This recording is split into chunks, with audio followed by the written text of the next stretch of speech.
میں خاص صرف ایک چیز پہ بہت کڑا آبجیکشن لینا چاہتا ہوں، وہ یہ کہ جو لوگ متاثر ہو کر اس طرح سے بتا رہے ہیں کہ جیسے جو روافظ جو ہیں وہ اس طرح سے ہیروز ہیں، اور کہیں وہ متاثر ہو رہے ہیں ان کے بلیفز اور عقیدوں سے بھی، تو یہاں پر یہ بات بھی پتہ ہونا چاہیے انہیں کہ یہ وہ لوگ ہیں جن میں شرک بالکل ہول سیل میں پایا جاتا ہے۔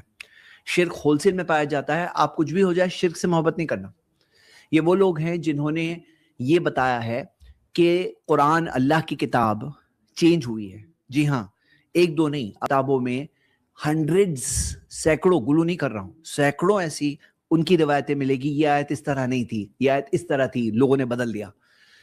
جبکہ اللہ کے کلام میں سے ایک آیت نہیں، ایک حرف کوئی چینج نہیں کر سکتا، کوئی ایک حرف چینج نہیں کر سکتا، کیونکہ اس کی حفاظت کرنے والا خود اللہ ہے۔ تو مطلب ایسی ایک دو نہیں، ہنڈریڈز آف روایتیں آپ کو ملے گی۔ اور آپ کو یہاں پر یہ بھی ملے گا کہ جہاں پہ وحی کا سلسلہ نبی صلی اللہ علیہ وسلم سے نہیں رکا، وحی کا سلسلہ نبی صلی اللہ علیہ وسلم کے بعد بھی جاری رہا، 12 اماموں تک وحی آتی رہی۔ تو ہم کہتے ہیں کچھ بھی ہو جائے، آپ چاہے کچھ بھی حالات دنیا کے آپ کو دکھائی دے، جو لوگ متاثر ہو جاتے ہیں، امپریس ہو جاتے ہیں اور سب چیز ان کو صحیح لگنے لگتی ہے، تو یہ چیز صحیح نہیں ہو سکتی کہ شرک صحیح ہو گیا، ہاں شرک سے محبت کرنے لگے آپ۔ ایسا نہیں ہو سکتا کہ قرآن اللہ کی کتاب میں تبدیلی آ گئی، آپ اس چیز کو ماننے لگے۔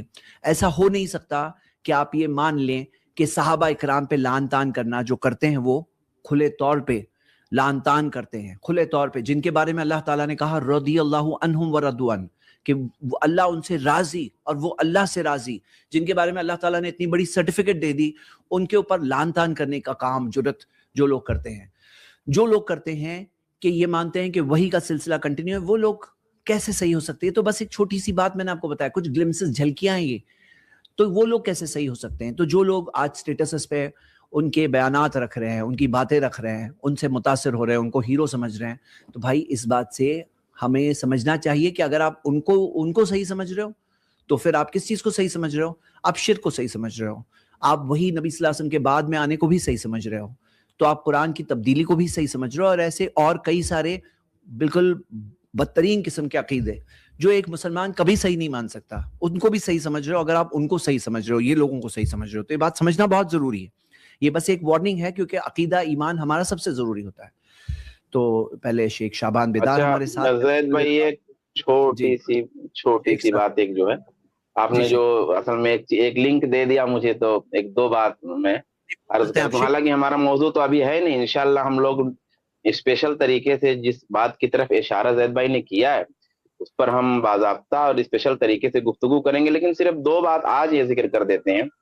ایک بات تو کچھ لوگ ایسا کہتے ہیں کہ یہ ایک مسلکی اختلاف ہے، اور مسلکی اختلاف جو کی ہے تو ایک رواداری سی ہونی چاہیے۔ اہل حدیثوں سے زیادہ روادار کون رہا ہے، وہ تو جو ہے حقیقت ہے، لیکن یہاں پہ مسئلہ مسلکی اختلاف کا نہیں، مذہبی اختلاف کا ہے۔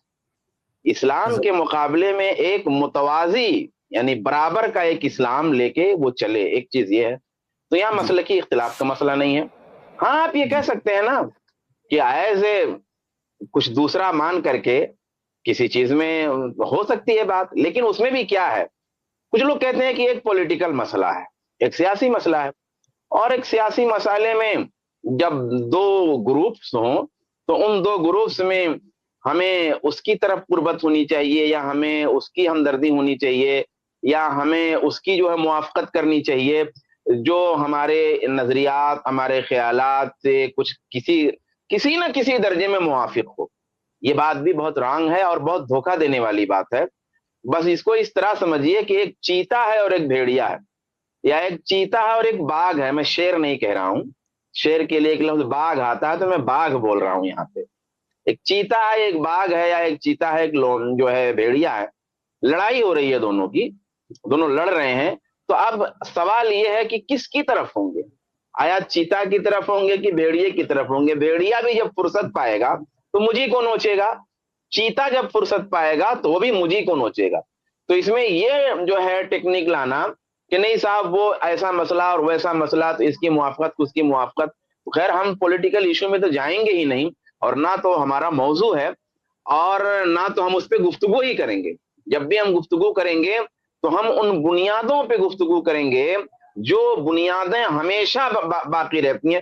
پولیٹیکل چیزیں تو آتی جاتی رہتی ہیں، عارضی چیزیں ہیں، یہ چیزیں کبھی ہوتی ہیں ختم ہو جاتی ہیں، ان چیزوں سے بہت زیادہ کسی ایشو کا مسئلہ نہیں حل ہونے والا. اصل مسئلہ حل اس سے ہوگا جو بہت بنیادی چیز ہے، جس کا تعلق عقائد سے، بہت کلیئرلی، بہت کنفرم طریقے سے سیدھا سیدھا وہ قرآن کو کم سے کم یہ مانتے ہیں کہ اس میں حذف ہوا ہے. کم سے کم میں یہ بتا رہا ہوں، کم سے کم یعنی اضافہ بھی مانتے ہیں. یعنی قرآن تو وہی، مطلب قرآن اختلاف سے یا تبدیلی سے محفوظ نہیں ہے. بات صرف اتنی سی ہے کہ کچھ لوگ یہ کہتے ہیں کہ جو موجودہ قرآن ہے وہ موجودہ قرآن اضافات سے حذف سے پاک ہے بس. یعنی کچھ لوگ یہ کہتے ہیں کہ اس میں حذف نہیں ہے، لیکن جو بہت ساری چیزیں اضافہ نہیں ہے، اضافہ نہیں بڑھایا نہیں گیا ہے، لیکن بہت ساری چیزیں اس میں سے نکال دی گئی ہیں. یعنی کم سے کم پیمانہ. اب سوال یہ ہے کہ اگر قرآن پاک کے بارے میں کسی کا نظریہ ہے تو پھر ہمارا کیا ہو سکتا ہے؟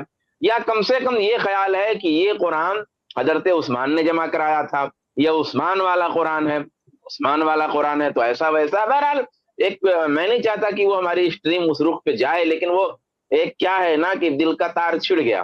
زید بھائی نے گفتگو شروع کر دی تھوڑی سی، تو اس میں بہت ساری چیزیں یاد آنے لگیں. تو بڑا کیسے مسئلہ ہو سکتا ہے؟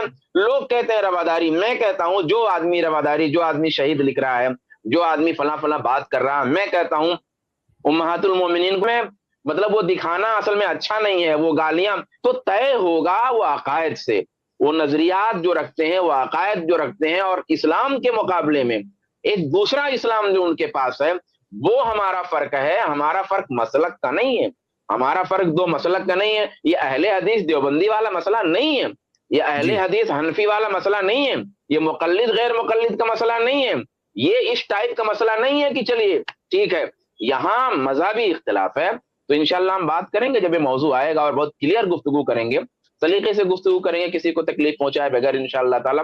آج جو اسٹریم کا موضوع ہے اس حوالے سے آج انشاءاللہ گفتگو ہوگی. جزاک اللہ خیر. جی جزاک اللہ خیرہ. شیخ شعبان نے بھی اپنا کمنٹ ایڈ کیا. میں دیکھ رہا ہوں بہت سارے انٹرسٹنگ گیسٹ الحمدللہ جوائن ہو چکے ہیں. تو ہم آج کی